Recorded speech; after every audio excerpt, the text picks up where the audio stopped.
Hello everyone, आज हम पढ़ने वाले क्लास 10 साइंस का चैप्टर नंबर फर्स्ट, जिसका नाम है केमिकल रिएक्शन एंड इक्वेशन। ये जो चैप्टर है वो काफ़ी इंटरेस्टिंग चैप्टर है। हम इसे विजुअल्स और एनिमेशन की मदद से काफ़ी सिंपल वे में कंप्लीट करेंगे।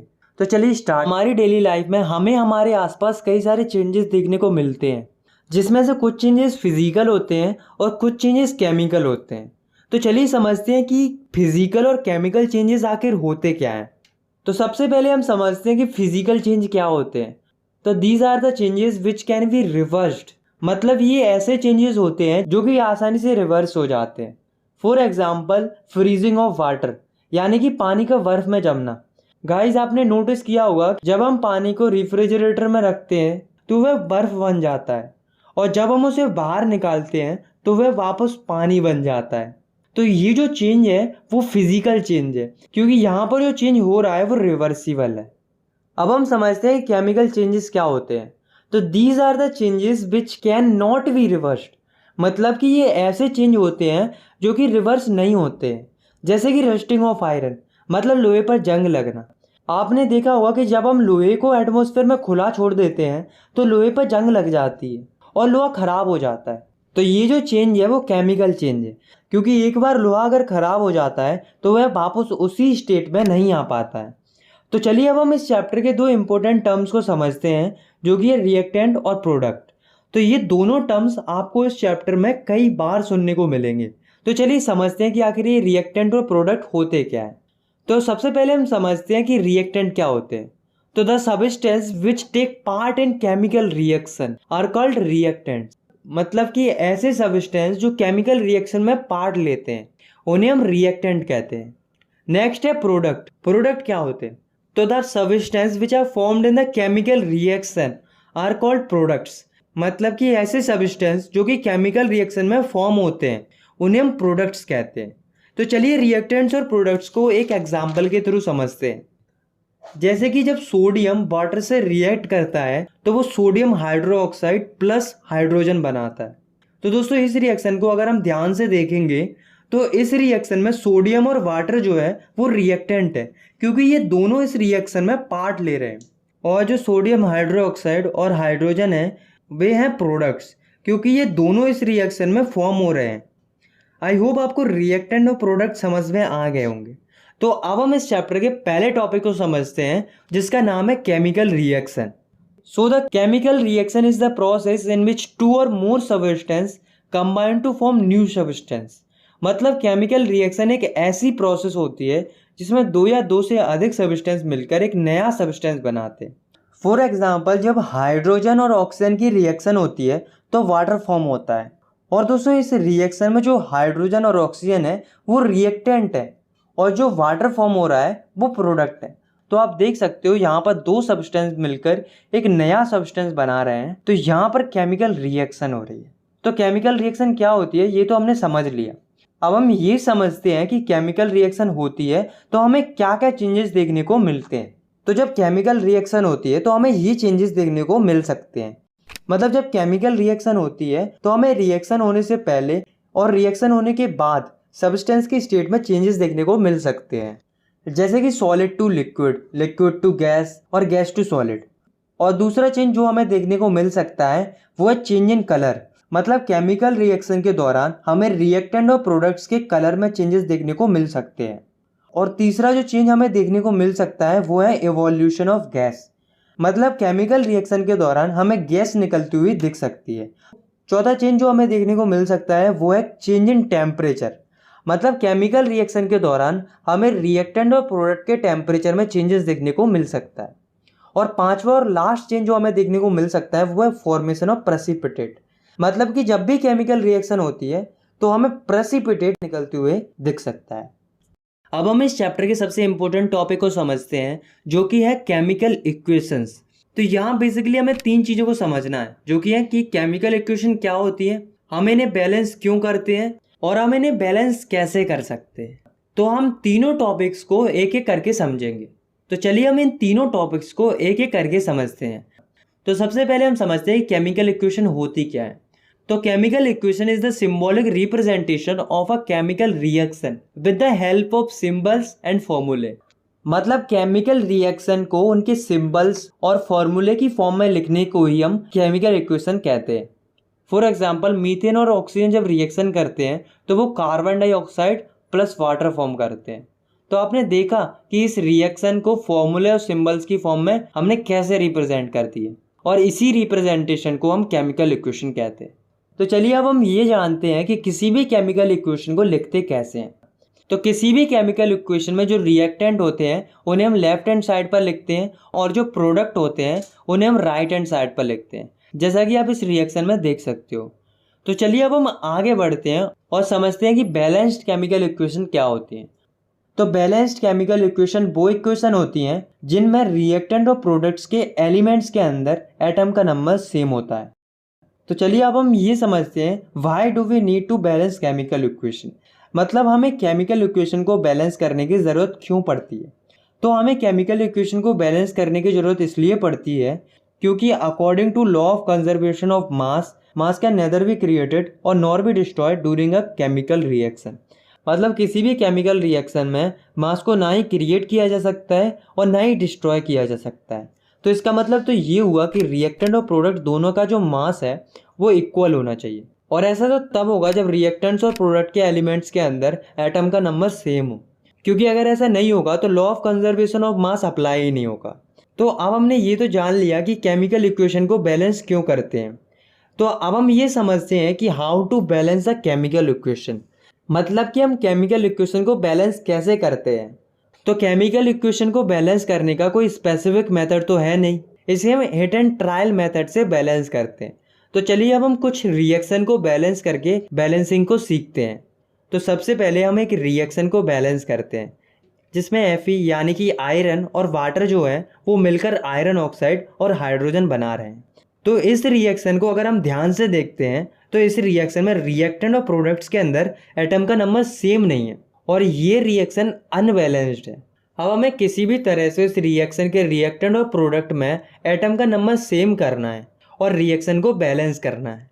आपको ये बात याद रखना है, किसी भी केमिकल इक्वेशन में हमें जो चेंज करना होता है तो हम हर एक एलिमेंट या कंपाउंड को ब्रैकेट में बंद कर देते हैं, और जो कुछ भी मल्टीप्लाई या कोई भी चेंज करते हैं वो पूरे ब्रैकेट पर होता है, ना कि कोई पर्टिकुलर एलिमेंट पर। तो चलिए अब हम इस रिएक्शन को बैलेंस करते हैं। तो सबसे पहले हम एक टेबल बना लेते हैं जिसमें एक कॉलम में एलिमेंट का नाम और अगले कॉलम में रिएक्टेंट के एटम का नंबर और उससे अगले कॉलम में प्रोडक्ट के एटम का नंबर लिख लेते हैं। तो हम इस रिएक्शन के सभी एलिमेंट्स को एक एक करके बैलेंस कर लेते हैं। तो सबसे पहले हम देखते हैं आयरन को। तो आयरन के रिएक्टेंट में 1 और प्रोडक्ट में 3 एटम है। तो अब हमें ये देखना है कि हम किस तरह से आयरन के रिएक्टेंट और प्रोडक्ट में एटम का नंबर सेम कर सकते हैं। तो अगर हम रिएक्टेंट के आयरन जिसमें कि 1 एटम है उसमें 3 का मल्टीप्लाई कर दें तो रिएक्टेंट और प्रोडक्ट दोनों में एटम का नंबर सेम हो जाएगा और आयरन बैलेंस हो जाएगा। अब हम हाइड्रोजन को देखते हैं। तो हाइड्रोजन के रिएक्टेंट और प्रोडक्ट में पहले से ही 2 एटम है और ये तो पहले से ही बैलेंस्ड है। तो अब हम बैलेंस करते हैं ऑक्सीजन को। तो ऑक्सीजन के रिएक्टेंट में 1 और प्रोडक्ट में 4 एटम है। तो अगर हम रिएक्टेंट के ऑक्सीजन में 4 का मल्टीप्लाई कर देते हैं तो ऑक्सीजन बैलेंस हो जाएगा। लेकिन अगर हम देखें तो रिएक्टेंट में ऑक्सीजन अकेला नहीं है, वो पूरे कंपाउंड की फॉर्म में है, और जब 4 का मल्टीप्लाई करेंगे तो वो पूरे कंपाउंड पर होगा, जिसके कारण हमारा ऑक्सीजन तो बैलेंस हो जाएगा। लेकिन हाइड्रोजन जो पहले से बैलेंस था वो 4 का मल्टीप्लाई करने पर अनबैलेंस हो जाएगा और हाइड्रोजन के रिएक्टेंट में 8 एटम हो जाएंगे और प्रोडक्ट में रह जाएंगे 2 एटम। तो अगर हम प्रोडक्ट के हाइड्रोजन जिसमें 2 एटम है उसमें 4 का मल्टीप्लाई और कर देते हैं तो हाइड्रोजन भी बैलेंस हो जाएगा और दोनों रिएक्टेंट और प्रोडक्ट में 8-8 एटम हो जाएंगे। तो आप देख सकते हो कि इसी के साथ हमारी पूरी केमिकल इक्वेशन बैलेंस हो चुकी है। तो चलिए अब हम इस रिएक्शन को बैलेंस्ड तरीके से लिख लेते हैं। तो 3Fe + 4H2O gives Fe3O4 + 4H2O। तो ये तो थी थोड़ी कॉम्प्लिकेटेड रिएक्शन। अब हम देखते हैं कि हम सिंपल और छोटी केमिकल रिएक्शन को कैसे बैलेंस कर सकते हैं। तो हम कोई भी सिंपल और छोटी सी रिएक्शन लेते हैं, जैसे कि फॉर्मेशन ऑफ वाटर यानी कि पानी का बनना। तो हाइड्रोजन प्लस ऑक्सीजन मिलके पानी बनाते हैं, ये तो हम सभी लोग जानते हैं।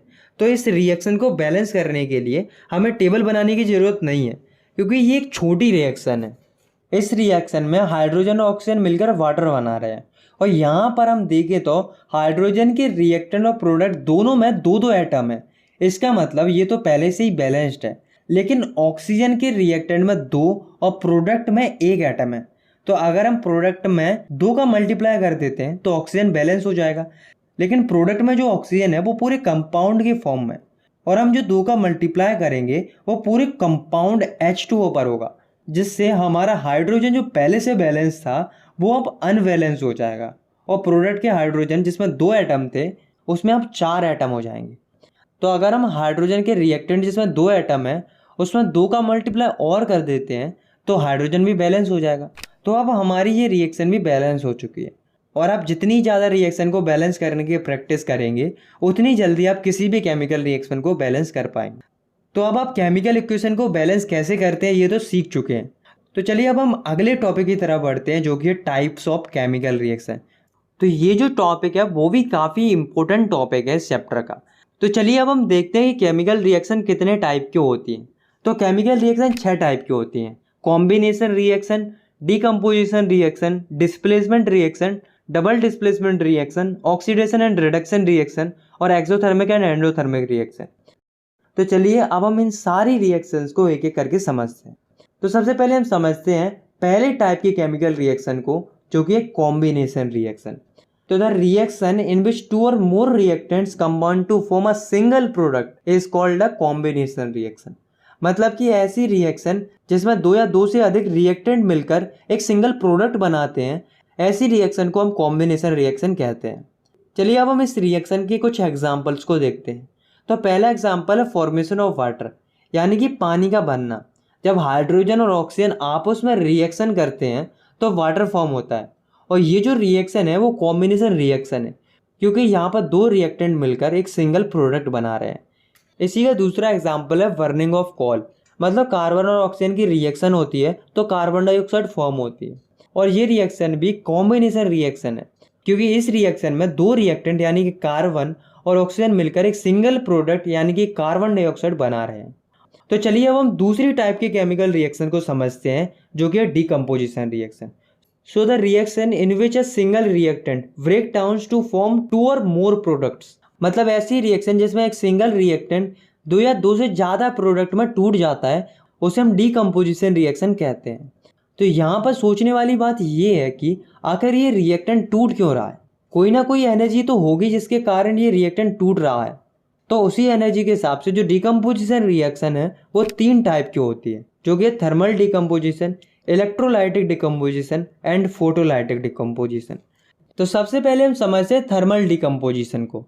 तो ऐसा डीकम्पोजिशन जो कि हीट के द्वारा किया जाता है उसे हम थर्मल डीकम्पोजिशन कहते हैं। फॉर एग्जाम्पल, जब हम कैल्शियम कार्बोनेट को हीट करते हैं तो वह कैल्शियम ऑक्साइड यानी कि क्विक लाइम और कार्बन डाइऑक्साइड में टूट जाता है। दूसरी टाइप की डिकम्पोजिशन रिएक्शन है वो है इलेक्ट्रोलाइटिक डिकम्पोजिशन। तो ऐसा डिकम्पोजिशन जो कि इलेक्ट्रिसिटी की हेल्प से किया जाता है उसे हम इलेक्ट्रोलाइटिक डिकम्पोजिशन कहते हैं। जैसे कि जब हम वाटर में इलेक्ट्रिक करंट पास कराते हैं तो वह हाइड्रोजन और ऑक्सीजन 2 कंपाउंड में ब्रेक हो जाता है। तीसरे टाइप की डिकम्पोजिशन रिएक्शन है फोटोलाइटिक डिकम्पोजिशन। मतलब ऐसा डिकम्पोजिशन जो कि लाइट एनर्जी की हेल्प से किया जाता है उसे हम फोटोलाइटिक डिकम्पोजिशन कहते हैं। फॉर एग्जाम्पल, जब सिल्वर क्लोराइड के ऊपर सनलाइट पड़ती है तो वह सिल्वर और क्लोरीन में ब्रेक हो जाता है। तो चलिए अब हम आगे बढ़ते हैं और तीसरे टाइप की केमिकल रिएक्शन को समझते हैं, जो कि है डिस्प्लेसमेंट रिएक्शन। तो the reaction in which more reactive element displaces less reactive element from its compound or solution is called displacement reaction. मतलब कि ऐसी रिएक्शन जिसमें ज़्यादा रिएक्टिव एलिमेंट कम रिएक्टिव एलिमेंट को डिस्प्लेस कर देता है उसके कंपाउंड या सॉल्यूशन से, तो उसे हम डिस्प्लेसमेंट रिएक्शन कहते हैं। चलिए हम डिस्प्लेसमेंट रिएक्शन का एक एग्जांपल देखते हैं। तो जब जिंक और कॉपर सल्फाइड की रिएक्शन होती है तो जिंक जो होता है वो ज़्यादा रिएक्टिव होने के कारण कॉपर को डिस्प्लेस कर देता है और जिंक सल्फाइड बना लेता है, और कॉपर जो है वो अलग हो जाता है। चौथे टाइप की केमिकल रिएक्शन है डबल डिस्प्लेसमेंट रिएक्शन। तो the reaction in which 2 different ions or group of atom in the reactant molecules are displaced by each other is called double displacement reaction। मतलब ऐसी रिएक्शन जिसमें 2 अलग अलग ions और atom के group reactant के molecule में एक दूसरे के द्वारा डिस्प्लेस किए जाएं तो ऐसी रिएक्शन को हम डबल डिस्प्लेसमेंट रिएक्शन कहते हैं। फॉर एग्जांपल, जब सिल्वर नाइट्रेट और सोडियम ब्रोमाइड की रिएक्शन होती है तो सोडियम जो है वो ज़्यादा रिएक्टिव होने के कारण सिल्वर की जगह ले लेता है और जो सिल्वर जो है वो सोडियम की जगह ले लेता है और इसके कारण जो कंपाउंड फॉर्म होते हैं वो है सिल्वर ब्रोमाइड और सोडियम नाइट्रेट। तो अब हम समझते हैं पांचवी टाइप की केमिकल रिएक्शन को, जो कि है ऑक्सीडेशन एंड रिडक्शन रिएक्शन। तो चलिए अब हम एक एक करके इन दोनों रिएक्शन को समझते हैं। तो सबसे पहले हम समझते हैं ऑक्सीडेशन रिएक्शन को। तो oxidation can be defined as the process in which oxygen is added to a substance or the process in which hydrogen is removed from a substance or the process in which substance loses electron. मतलब कि oxidation एक ऐसी process होती है जिसमें कि किसी भी सब्सटेंस पर ऑक्सीजन ऐड हो रहा हो या फिर किसी भी सब्सटेंस से हाइड्रोजन रिमूव हो रहा है या किसी भी सब्सटेंस से इलेक्ट्रॉन्स लूज हो रहे हैं, ये होती है ऑक्सीडेशन। तो चलिए अब हम ऑक्सीडेशन के कुछ एग्जांपल को देखते हैं। तो जब हम कॉपर और ऑक्सीजन को हीट करते हैं तो कॉपर ऑक्साइड फॉर्म होती है और ये रिएक्शन ऑक्सीडेशन रिएक्शन है, क्योंकि यहाँ पर जो ऑक्सीजन है वो कॉपर में ऐड हो रहा है। और जब हाइड्रोजन सल्फाइड और ऑक्सीजन की रिएक्शन होती है तो वाटर फॉर्म होता है और सल्फर फॉर्म होता है। तो ये रिएक्शन भी ऑक्सीडेशन रिएक्शन है, क्योंकि यहाँ पर हाइड्रोजन जो है वो हाइड्रोजन सल्फाइड से रिमूव हो रहा है। और ये एक और रिएक्शन है जिसमें जिंक में से 2 इलेक्ट्रॉन लॉस हो रहे हैं, तो ये भी ऑक्सीडेशन रिएक्शन है, क्योंकि यहाँ पर इलेक्ट्रॉन लूज हो रहे हैं। तो चलिए अब हम समझते हैं कि रिडक्शन रिएक्शन क्या होती है। तो ये जो रिएक्शन होती है वो ऑक्सीडेशन रिएक्शन की बिल्कुल अपोजिट होती है। तो reduction reaction can be defined as the process in which oxygen is removed from a substance or the process in which hydrogen is added to a substance or the process in which substance gain electrons. मतलब कि reduction एक ऐसी process होती है जिसमें किसी भी substance से ऑक्सीजन रिमूव हो रहा हो या फिर किसी भी सब्सटेंस पर हाइड्रोजन ऐड हो रहा हो या फिर किसी भी सब्सटेंस में इलेक्ट्रॉन ऐड हो रहा हो। फॉर एग्जाम्पल, जब पोटेशियम क्लोराइड वो पोटेशियम क्लोराइड और ऑक्सीजन में टूट जाता है तो वो रिएक्शन होती है रिडक्शन रिएक्शन, क्योंकि यहाँ पर ऑक्सीजन रिमूव हो रहा है। और जब सोडियम और हाइड्रोजन ऐड होते हैं तो वो सोडियम हाइड्रोक्साइड फॉर्म करते हैं और ये भी एक रिडक्शन रिएक्शन है, क्योंकि यहाँ पर हाइड्रोजन जो है वो ऐड हो रहा है। और ये एक और रिएक्शन है जिसमें जिंक जो है उस पर 2 इलेक्ट्रॉन ऐड हो रहे हैं, तो ये भी एक रिडक्शन रिएक्शन है, क्योंकि इसमें इलेक्ट्रॉन ऐड हो रहे हैं। दोस्तों, आपको एक बात याद रखनी है कि जब भी किसी भी सब्सटेंस का ऑक्सीडेशन होता है तो उस सब्सटेंस को हम ऑक्सीडाइज्ड कहते हैं और जब किसी भी सब्सटेंस का रिडक्शन होता है तो उस सब्सटेंस को हम रिड्यूस्ड कहते हैं। तो चलिए अब हम समझते हैं एक बहुत ही इंपॉर्टेंट केमिकल रिएक्शन को, जो कि है रेडॉक्स रिएक्शन। तो the reaction in which oxidation and reduction take place simultaneously are called redox reaction. मतलब कि ऐसी रिएक्शन जिसमें ऑक्सीडेशन और रिडक्शन एक साथ देखने को मिलते हैं, तो ऐसे रिएक्शन को हम रेडॉक्स रिएक्शन कहते हैं। फॉर एग्जाम्पल, कॉपर ऑक्साइड और हाइड्रोजन की रिएक्शन होती है तो कॉपर और वाटर फॉर्म होता है और ये जो रिएक्शन है वो रेडॉक्स रिएक्शन है, क्योंकि इसमें कॉपर ऑक्साइड जो फॉर्म हो रहा है वो कॉपर में रिड्यूस हो रहा है और यहाँ पर रिडक्शन रिएक्शन हो रही है। और जो हाइड्रोजन है वो वाटर में ऑक्सीडाइज हो रहा है और यहाँ पर हो रही है ऑक्सीडेशन रिएक्शन। तो इस रिएक्शन को हम रेडॉक्स रिएक्शन कह सकते हैं। तो अब हम आखिरी और छठवीं टाइप की केमिकल रिएक्शन को समझते हैं, जो कि है एक्सोथर्मिक एंड एंडोथर्मिक रिएक्शन। तो इन दोनों रिएक्शन को हम एक एक करके समझेंगे। तो पहले हम समझते हैं एक्सोथर्मिक रिएक्शन को। तो the reaction which are accomplished by evolution of heat are called exothermic reaction. मतलब ऐसी रिएक्शन जिसमें से हीट एनर्जी इवॉल्व होती है तो उसे हम एक्सोथर्मिक रिएक्शन कहते हैं। For example, burning of natural gas. मतलब मीथेन और ऑक्सीजन की जब रिएक्शन होती है तो CO2 और वाटर फॉर्म होते हैं और काफ़ी मात्रा में हीट निकलती है और ये जो रिएक्शन होती है वो एक एक्सोथर्मिक रिएक्शन होती है। चलिए अब हम समझते हैं एंडोथर्मिक रिएक्शन को। तो the reaction which occur by the absorption of heat energy are called endothermic reaction. मतलब कि ऐसी रिएक्शन जिसमें हीट एनर्जी एब्जॉर्ब होती है उसे हम एंडोथर्मिक रिएक्शन कहते हैं। फॉर एग्जाम्पल, जब मर्क्यूरिक ऑक्साइड मरकरी और ऑक्सीजन में टूट जाता है तो काफ़ी मात्रा में हीट ऑब्जर्व होती है। और एक और बात मैं आपको बताता हूँ कि जो फोटोसिंथेसिस होती है वो एक एंडोथर्मिक रिएक्शन होती है। तो चलिए अब हम समझते हैं चैप्टर के आखिरी टॉपिक को, जो कि है effect of oxidation in our daily life. मतलब कि जो ऑक्सीडेशन होता है उसका हमारे डेली लाइफ पर क्या इफेक्ट पड़ता है। तो ऑक्सीडेशन के हमारी लाइफ में मेनली दो इफेक्ट देखने को मिलते हैं, जो कि कोरोजन और रेंसिडिटी। तो चलिए सबसे पहले हम समझते हैं कोरोजन को। तो the phenomenon due to which metals are slowly eaten away by the reaction of air, water and other chemical present in atmosphere is called corrosion. मतलब एक ऐसा फिनोमेना जिसमें जो मेटल होता है वो धीरे धीरे खराब हो जाता है जब वह एयर, वाटर या कोई और केमिकल के कांटेक्ट में थोड़े लंबे समय तक आ जाता है। जैसे कि black coating on silver and green coating on copper. मतलब सिल्वर पर जो ब्लैक कोटिंग आ जाती है और कॉपर पर जो ग्रीन कोटिंग आ जाती है, ये दोनों जो एग्जाम्पल है वो कोरोजन के एग्जाम्पल है। और अगर हम बात करें आयरन की, तो आयरन के केस में जो कोरोजन होता है उसे हम रस्टिंग ऑफ आयरन कहते हैं, जिसमें आयरन का कलर ब्राउनिश हो जाता है और वह कमजोर हो जाता है। इससे एक बात तो साफ हो जाती है कि जो कोरोजन होता है वो मेटल के लिए काफ़ी हार्मफुल साबित होता है। तो चलिए अब हम देखते हैं कि जो कोरोजन होता है उसके क्या क्या इफेक्ट पड़ते हैं। तो कोरोजन के कारण काफ़ी मात्रा में car bodies, bridges, iron railing, ships, specially जो मटेरियल जो आयरन से बने हुए होते हैं वो खराब हो जाते हैं, जिससे काफ़ी मात्रा में आयरन का नुकसान होता है। और इसी तरह से सिल्वर और कॉपर भी खराब हो जाता है। तो अब हमें ये देखना है कि क्या कोई ऐसा मेथड है जिससे हम कोरोजन से मेटल को प्रिवेंट कर सकते हैं। तो चलिए अब हम देखते हैं कि हम मेटल को कोरोजन से कैसे प्रिवेंट कर सकते हैं। तो इसके कुछ मेथड होते हैं, जैसे कि पेंटिंग।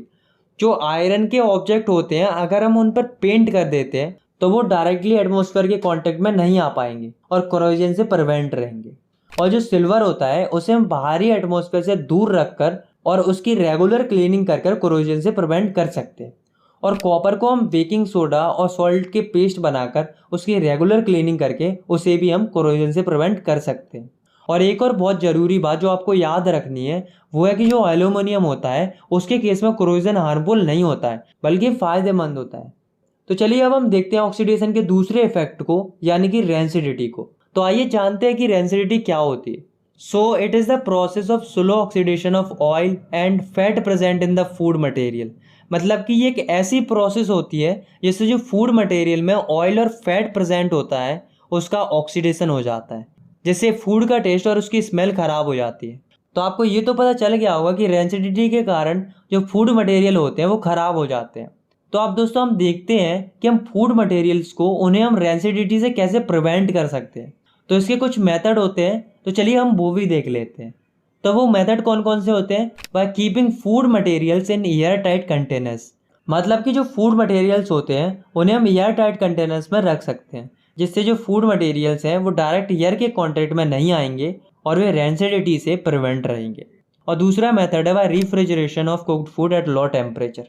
मतलब कि जो पका हुआ खाना होता है उसको हम रेफ्रिजरेटर में रख सकते हैं, जिससे फूड रेंसिडिटी से प्रिवेंट रहता है। और तीसरा मेथड है bye avoiding cooked food and food material in direct sunlight. मतलब जो पका हुआ खाना होता है और जो फूड मटेरियल होते हैं उन्हें हम डायरेक्ट सनलाइट से दूर रखकर रेंसिडिटी से प्रिवेंट कर सकते हैं। और चौथा और आखिरी मेथड है बाय एडिंग एंटीऑक्सीडेंट। मतलब जो फूड मटेरियल होते हैं उनमें एंटीऑक्सीडेंट ऐड करके हम उन्हें रेंसिडिटी से प्रिवेंट कर सकते हैं। दोस्तों आपने कई बार चिप्स तो खाए होंगे, आपने देखा होगा कि उनमें गैस भरी होती है। तो आपके दिमाग में क्वेश्चन जरूर आता होगा कि आखिर इन चिप्स के पैकेट्स के अंदर कौन सी गैस भरी जाती है और ये चिप्स के पैकेट्स के अंदर क्यों भरी जाती है। तो जो गैस चिप्स के पैकेट के अंदर भरी जाती है वो है नाइट्रोजन। और नाइट्रोजन गैस इसलिए भरी जाती है क्योंकि ये एंटीऑक्सीडेंट की तरह काम करती है और उन चिप्स को रेंसिडिटी से प्रिवेंट करती है। तो दोस्तों यहाँ पर हमारा जो चैप्टर है वो ख़त्म होता है। आई होप आपको ये चैप्टर समझ में आ गया होगा। अगर आपको ये वीडियो पसंद आई तो आप इस वीडियो को लाइक कर सकते हो और चाहो तो आप इस चैनल को सब्सक्राइब भी कर सकते हो ऐसे ही क्लास 10th की साइंस की वीडियोस आगे देखने के लिए। मिलते हैं नेक्स्ट वीडियो में, तब तक के लिए टेक केयर, बाय बाय।